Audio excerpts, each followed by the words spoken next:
ريال مدريد ينتصر على اتلتيك بلباو بهدفين دون مقابل. في الفيديو ده هنشوف مع بعض وجهين لريال مدريد تحديدا مع الكرة في عملية البناء والاستحواذ، وكمان هنشوف امتى ريال مدريد كان بيعاني في انشاء الهجمات المرتدة وامتى بيصنع الخطورة، ازاي سجل هدفي اللقاء، ومين اللاعب اللي كان بيصنع الفارق للريال على ارض الملعب.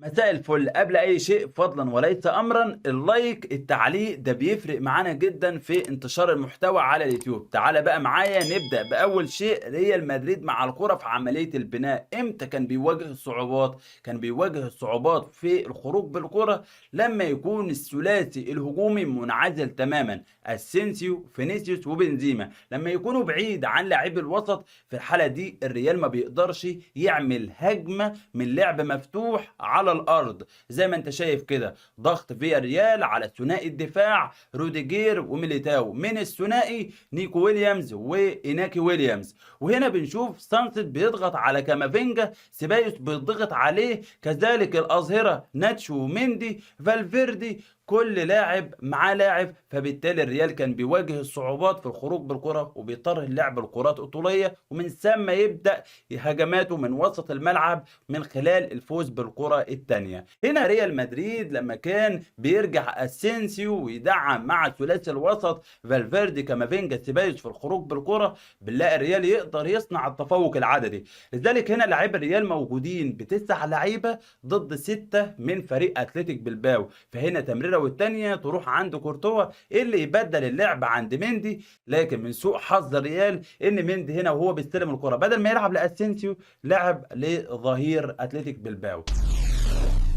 تاني شيء، الكرة لما تكون مع ريال مدريد في وسط الملعب ومستحوذ عليها كان بيظهر ايضا بوجهين. الوجه الاول في بعض المعاناة والصعوبات في عملية خلق الهجمة وصنع الخطورة، نفس السبب اللي قلت لك عليه في عملية الاخراج بالكرة من الخلف، وهو ابتعاد الثلاثي الهجومي عن ثلاثي الوسط. فبالتالي هنا وسط الريال اتعمل عليهم زحمة من لاعبي اتلتيك بلباو اللي هنا بيدافعوا دفاع متوسط. فهنا سيبايوس هيضطر لنقل اللعب من الجهه اليسرى للجهه اليمنى عند ناتشو. انت هنا هتاخد وقت في الترحيل، الوقت ده بيسمح للخصم انه يصنع عليك التفوق العددي. لذلك هنا تلاقي في عمق الملعب سيبايوس وفالفيردي 2 ضد 3، وفي الجهه اليمنى ناتشو اسينسيو 2 ضد 3. فهنا هيضطر ناتشو انه يرجع لفالفيردي. الشكل الثاني للريال واللي كان بيصنع بسببه الخطوره هو نزول احد الثلاثي الهجومي، وبالاخص والاكثر نزولا هو اسينسيو اللي كان بينزل يربط مع سيبايوس وكامافينجا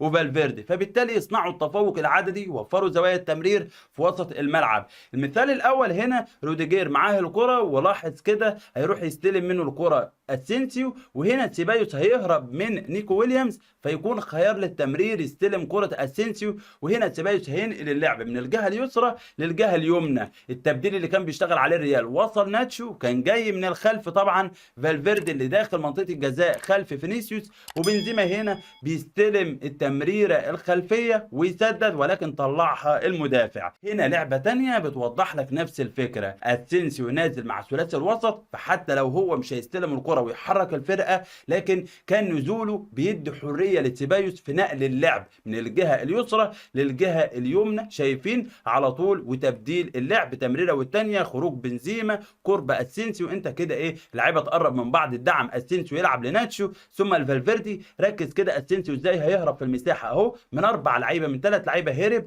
عمل تمريره خلفيه لفينيسيوس، لكن فينيسيوس اتاخر في القرار. كان يقدر يلعب لسيبايوس على حدود منطقه الجزاء ولكن سدد، وكانت في ايد اوناي سيمون. لعبه تانيه وكانت بدايه هدف ريال مدريد الاول. ركز كده، الريال عامل حمل زائد وكثافه عدديه على الجهه اليسرى بعوده بنزيما للدعم مع ثلاثي الوسط. فطالما بنزيما هو اللي نزل الوسط يبقى اسينسيو هو اللي هيتقدم مع فالفيردي. سيبايوس هينقل اللعب من الجهه اليسرى للجهه اليمنى، ناتشو استلم، خرج له فالفيردي قرب منه، وبنزيما كان داخل منطقه الجزاء. شايف هنا بقى تمريره من فالفيردي ثم لناتشو ثم الفالفيردي مع اسينسيو ثم اسينسيو تاني لعب لسيبايوس، سيبايوس هينقل اللعب. شايفين طالما اللعيبه قريبه من بعضها وبتبدل اللعب من جهه لاخرى تصعب على فريق بلباو انه يدافع، بالرغم انهم هنا في اللقطه اللقطه موجودين ب9 لعيبه لكن مش قادرين يسيطروا على المساحه بسبب سرعه تبديل الريال. فهنا فالفيردي عمل تمريره بينيه، كان اسينسيو وسيبايوس داخلين في الصندوق مع بنزيما،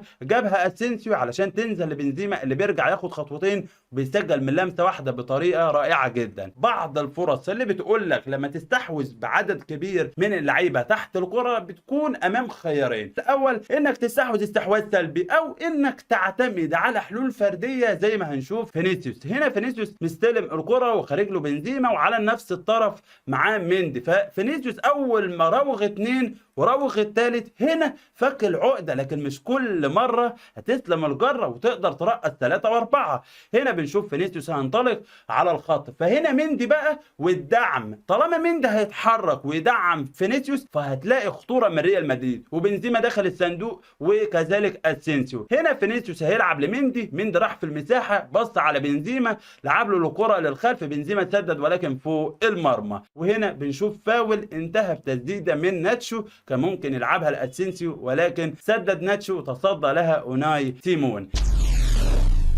ريال مدريد في انشاء الهجمات المرتده، ليه هجمات الريال كانت قليله؟ السبب الاول انه فريق اتلتيك بلباو في اوقات كتيره لما كان بيخسر الكره في وضعيته الهجوميه في ملعب الريال بيطبق ضغط عكسي، فبالتالي يصنع التفوق العددي على لاعبي الريال. السبب الثاني انه مش موجود توني كروس، مش موجود لوكا مودريتش، جودتهم اعلى تحت الضغط وفي المساحات الضيقه من كامافينجا وفالفيردي. فشوف كده كامافينجا هيرجع للخلف عند مندي، فبالتالي خلاص الهجمه والتحول السريع انتهى. هنا بنشوف فالفيردي بيضغط عليه فيلعب لناتشو، ناتشو هنا بيبص على سيبايوس، لكن سيبايوس هنا شايفين باصص على مين؟ على ناتشو. كان المفترض يبص قبل الكره ما تخرج من ناتشو، يبص على الجهه اليسرى، فلما ما يلقاش حد يقدر يخرج بالكره فهنا لما مرر لفالفيردي زنقه، فبالتالي انت كده كتمت عمليه التحول الهجومي اللي كانت ممكن تتم هنا من خلال ايه؟ من خلال اللعب عند فينيسيوس اللي انت شايفه هنا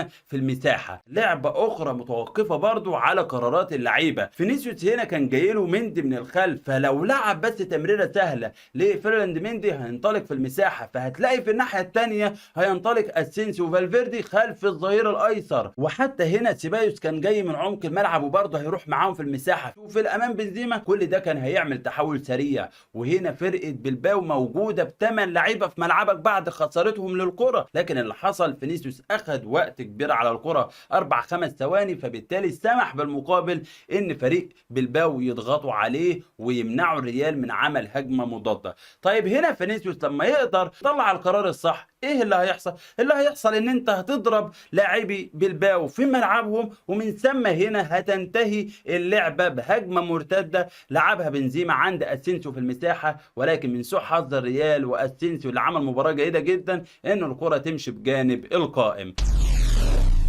بداية الهدف الثاني واللي كان من تحول هجومي لكن بعد رمي التماس. هنا رمي التماس لعبها ناتشو عند مودريتش، هنا متقدم بلباو للضغط على الريال بكثافة في منطقة الكرة. هنا بقى الجودة يا جماعة تحت الضغط، مودريتش فات من 2 لعيبة في الزحمة وعمل تمريرة طولية علشان الريال يطلع بهجمة مضادة. لو ركزت كده هتلاقي الثنائي فالفيردي وتوني كروس في الربع الأول من ملعب الريال، ومع ذلك هم اللي هيكملوا في الهجمة بعد ما رودريجو يضغط على الظهير الايمن وبعدها يكسب الكره. شايفين فالفيردي جاي منين؟ جاي من العمق، كذلك توني كروس، كذلك بنزيما اللي داخل يهاجم المساحه. رودريجو لعب لفالفيردي، فالفيردي هنا يلعب في المساحه لرودريجو، هنا بقى توني كروس هيروح يطلب الكره من رودريجو ويسجل الهدف الثاني لريال مدريد.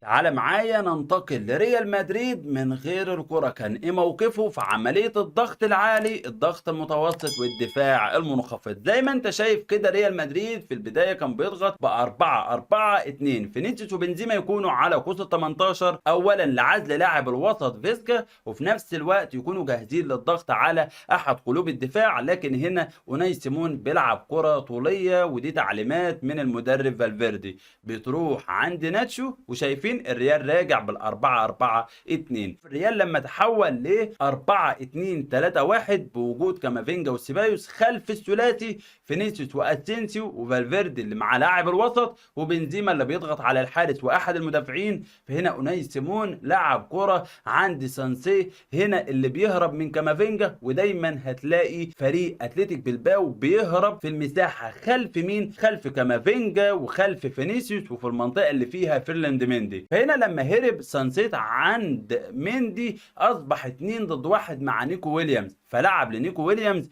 فهنا هيخرج يقابله روديجير، فبالتالي هنا اصبح ميليتاو في موقف سباق سرعه مع ايناكي ويليامز. والحقيقه ميليتاو فشل في الموقف، لانك لو ركزت كده هو هنا المفترض يبقى سابق ايناكي ويليامز، فكان المفترض ياخد خطوتين كده للداخل ويسبق علشان يخلي المهاجم هو اللي جاي ومش هو اللي يسبقه، فبالتالي هنا سبقه. والكره لما اتلعبت عرضيه من حسن حظ ميليتاو انها لما عدت كان ناتشو بيغطي بشكل جيد. فريق اتلتيك بلباو وحتى لما بيستحوذ على الكرة فمعظم لعبه على الجهة اليمنى. شايفين هنا ازاي زراجة هيهرب من سيبايوس اهو، يهرب منه ويروح في المساحة، نيكو ويليامز يسحب معاه فيرلاند مندي فتتسع المساحة ما بين مندي وروديجير اللي مشغول بإيناكي ويليامز، فروديجير يروح يقابل، نجح بقطع الكرة. لذلك زي ما شفنا هجمات الريال كانت قليله، ايضا بلباو هجماته كانت قليله ونادره جدا. يعني هنا كره عرضيه والحقيقه كامافينجا فشل في التغطيه ولكن طلعها كورتوا بشكل رائع جدا.